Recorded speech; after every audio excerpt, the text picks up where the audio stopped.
Bien, alors.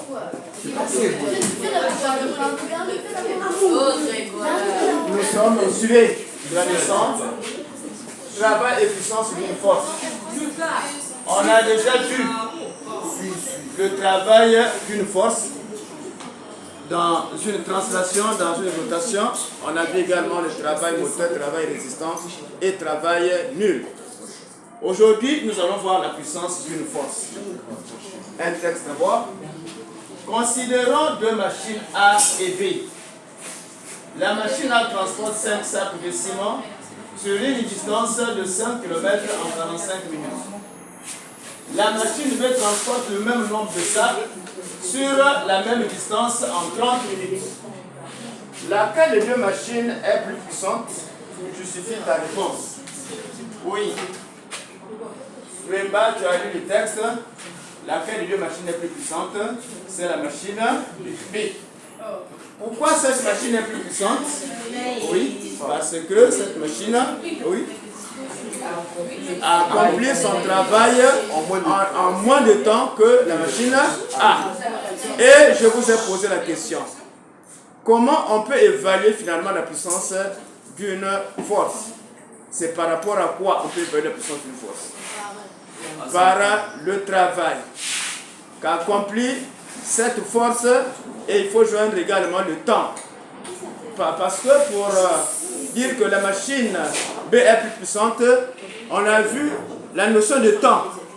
Donc cette machine a accompli le même travail mais en faisant peu de temps. Et raison pour laquelle ils ont dit que c'est la machine B qui est plus puissante. Donc par définition, on appelle puissance d'une force la quantité de travail effectué par cette force pendant une unité de temps. Voilà.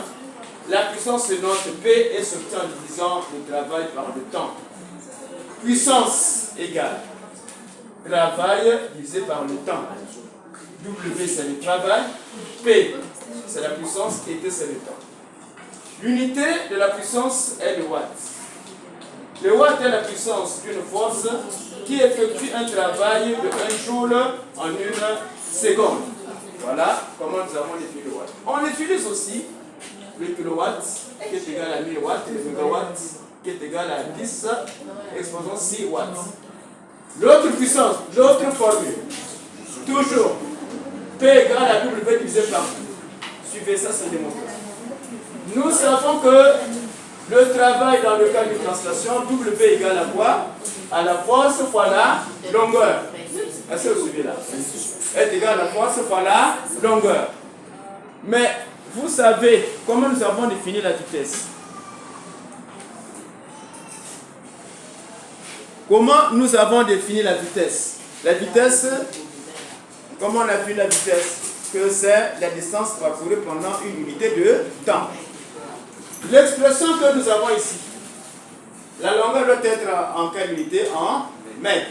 Le temps en secondes.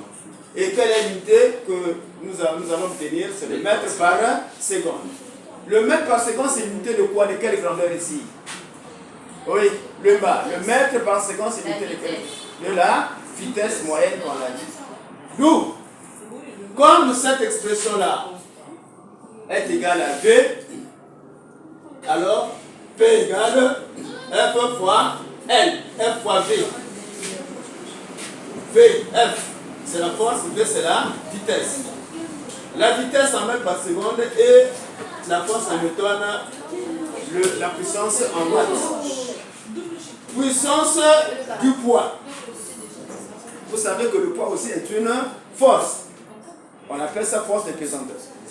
Donc le poids aussi effectue une puissance. Alors, la puissance du poids qui fait tomber un corps d'une hauteur H est donnée par l'expression suivante. P égale W, P sur T. Là, c'est pour différencier avec l'autre travail. Donc ici, c'est le travail. Mais dans le cours, on a vu que le travail du poids est égal M fois G fois H.